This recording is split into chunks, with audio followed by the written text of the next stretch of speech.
Good afternoon mga idol. Shout out sa lahat ng mga idol at mga follower ko. Good afternoon po sa inyo. Happy Friday. Ito kung mapapansin yung mga idol, nakapagkabit na kami. Yung start kami kahapon, yung box poles na kanto. Ayun, nakapagkabit na kami dito sa likod mga idol. Kaya kung mapapansin yung mga idol yan. Ito yung box poles mga idol. Oh. Ayun, diretso. Ayun, mapapansin yung mga idol. Oh. Yan ang box poles mga idol. Yan. Kung mapapansin nyo mga idol kung ano yung slope nung parlina, ayun yung turret, ayun yun, kung mapapansin nyo, ayun, pantay na pantay. Kaya pag nag-tix ko ang yero dito mga idol, hindi to babagsak, hindi siya lulubog kasi pantay na pantay sa turret. Ayan. Kaya ako nagsample yung nakaraan mga idol. Kung mapapansin niyo sa vlog ko, ayun, ay kung mapapansin nyo mga idol, ayun, itong ibabaw ng box poles at saka yung parlina pantay. Kung mapapansin nyo mga idol, ayun, ayun, diba? Ayan. Walang ano yan, hindi umangat ang box pool sa parlina. Ayan. Kaya pag dinix-screw yan mga idol, dito, napakaganda niyan. Mapapansin nyo mga idol. Ayan, dito kami sa likod. Nadili lang kami mga idol kasi yung andam yun nila ni architect. Sa kumpare ko, yung contractor dito. Inano namin to. Dinugtungan namin kasi hindi kami makapagkabit ng box pools pag hindi namin nagdugtong. Kaya ayan, mapapansin nyo nakaikot na kami mga idol. Doon sa kabila mga idol, yung kahapon, kinanto namin kahapon, nandiyan na, tapos na. Ayan, dito na kami sa likod. Papunta na kami sa harapan. Mga idol, pansinin natin si Boss John Mark. Ay mga idol, pinakanto ni Boss John Mark. Yung para dito mga idol. Yan, kakabit dito. Kaya kinakanto na niya.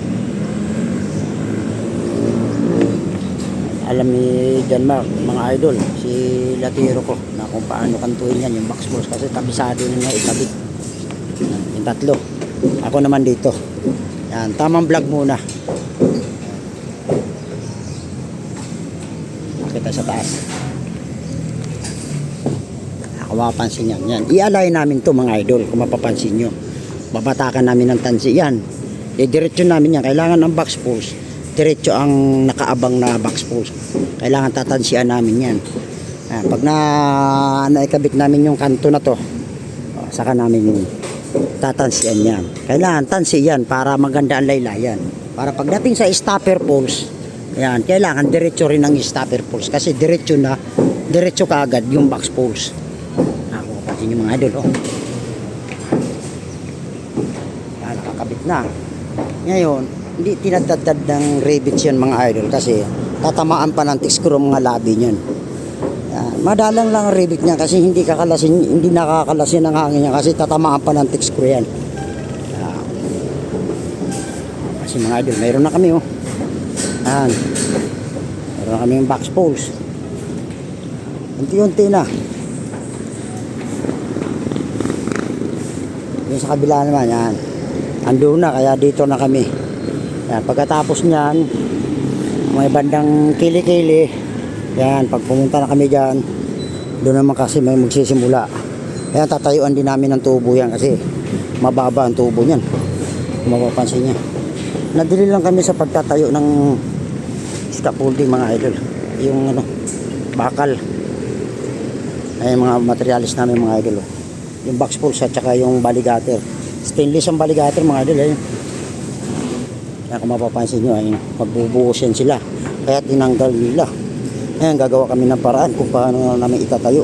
Baka ihang namin yung tubo kasi siyempre nagbubuhos yan sila. Ayan, bubuhusan nila yan.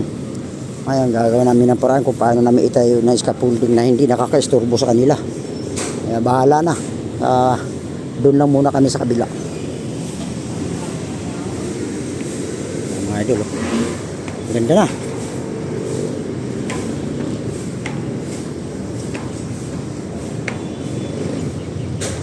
Ayos na. Afternoon sa inyo mga idol. Happy Friday. Shout out sa lahat ng mga idol at mga follower ko. Good afternoon po sa inyo. Happy Friday. Dito tayo sa box poles mga idol.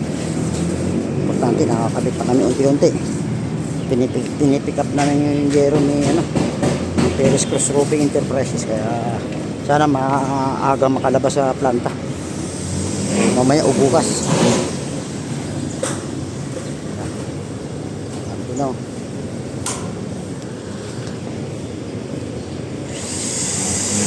tatlo mga idol, ginakanto na yung backflow. Okay, thank you. God bless. Happy Friday po sa inyo. Good afternoon po sa inyo. Thank you. God bless.